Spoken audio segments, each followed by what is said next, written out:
The founders who are most burned out aren't the ones who built a bad business. They actually built good ones and then became the operating system of every part of them.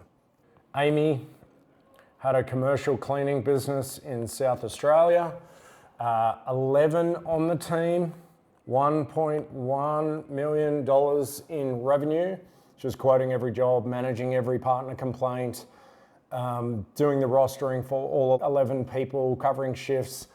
The team leader on the team for 3 years ran her own shift well, and that was the full extent of her authority. There was no transfer of the shift across into the broader business for the capability of that skill set. 3 legacy contracts priced at rates that were set on day one of the business. The margin was less than 8%. The rest of the business averaging 22%. She knew, but she hadn't repriced. She was afraid to lose the clients. Also had a long-standing member of her team that was underperforming. There's her with her sad face. And she'd been managing around this for 18 months. The team leader had stopped flagging it because nothing actually changed when she did. So what did we help her do? The team leader role, we were able to build that out into not just impacting her shift, but actually impacting the business as a whole. That was the key goal. Rostering, shift coverage, first response to client issues, standard quoting documented and handed down. Amy retained new business development, so she was responsible for winning the new work and pricing it accordingly. She had the pricing contract directly with the jobs that needed to be repriced, framed it on quality and consistency. All 3 accepted. 1 negotiated.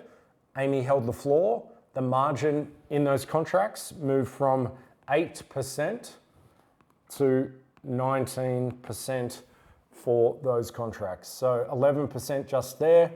The underperformer was extracted from the business and removed. The team leader told Amy 2 weeks later.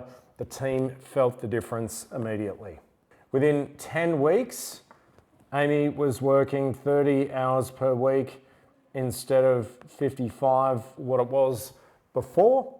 In month 6, she won the largest contract in the business's history, a multi-site medical group, because she had the time to pursue the relationship and prepare the proposal. Revenue grew. She went from 1.1 to $1.6 million in revenue.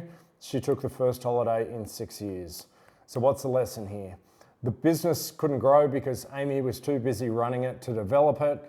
The underpriced contracts, the underperformer, the team leader who'd never actually been given authority, who should have been given authority to grow the business. All of these things, all of these problems had the same root cause. She never had the structure or the time to address them. Once she did, she addressed all 3. She grew from 1.1 to 1.6 and has a much happier team and a much higher profitability across the board.